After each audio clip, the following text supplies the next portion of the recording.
Salut les parents pétillants, moi c'est Marie-Charlotte, j'espère que vous allez bien. Pensez à vous abonner en cliquant en bas à droite ici et puis activer la petite cloche, comme ça vous aurez toutes mes nouvelles vidéos régulièrement.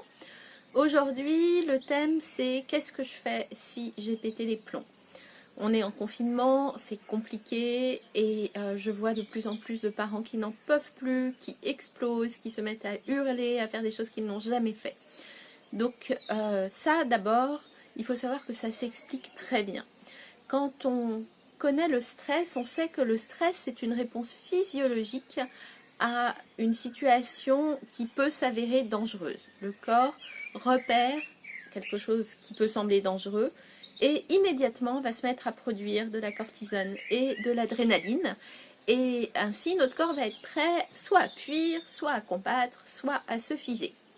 Le problème avec le confinement, c'est qu'il n'y a pas un stress intense qui arrive à un moment. Si, peut-être si vous êtes attaqué par un frelon dans votre appartement, mais globalement, c'est plutôt un stress qui dure. Et ce stress, il dure essentiellement parce que nous sommes privés de liberté. La liberté, c'est un des éléments fondamentaux pour que l'être humain se sente bien. Quand on n'a pas de liberté, alors on se met en état de stress et on cherche des solutions pour sortir de là. Ce manque de liberté va produire chez nous des hormones de stress qui vont arriver un petit peu, pas un petit peu, régulièrement et qui vont faire qu'on va se sentir de plus en plus sur le fil, que la moindre petite chose va nous énerver, que notre patience légendaire va partir en éclats.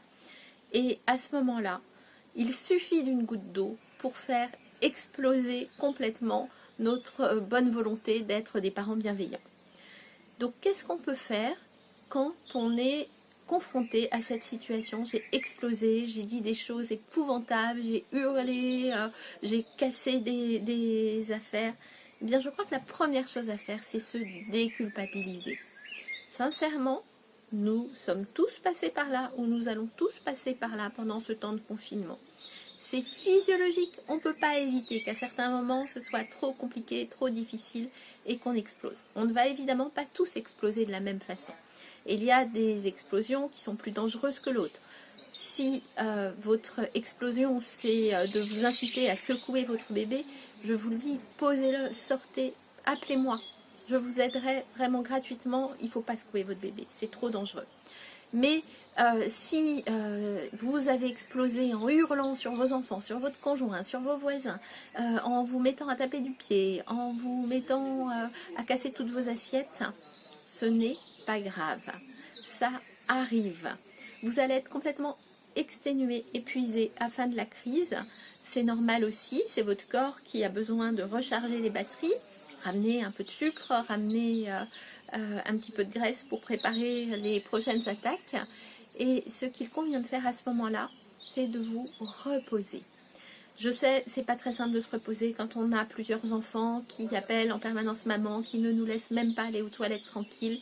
Eh bien, si à ce moment-là, c'est important, peut-être que c'est le moment de les mettre devant une vidéo, un petit film, quelque chose qui vous permettra d'aller vous allonger, de fermer la porte et de souffler et de vous pardonner. C'est pas si simple de se pardonner, mais dites-vous bien que c'est normal de craquer, qu'on va tous le faire ou qu'on l'a tous déjà fait, tous à notre façon, et que si vraiment on a été trop loin, que nos mots ont été trop durs, on a un truc absolument extraordinaire qui s'appelle la parole et on peut toujours aller voir l'autre, mais pas sur le moment.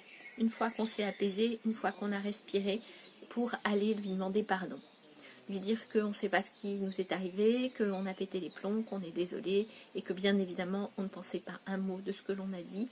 Et on est prêt à écouter ce qu'il nous dit. C'est pour ça qu'il faut être assez fort. Hein. On est prêt à écouter, oui mais tu te rends pas compte, là ça m'a fait tellement mal, je te supporte plus, je veux plus te voir, va-t'en. Donc il faut accepter ça parce que c'est aussi leur moyen à eux d'exploser, de vous dire ce qu'ils ont senti à ce moment-là. Donc je vous le rappelle, pardonnez-vous si vous avez explosé, allez vous reposer.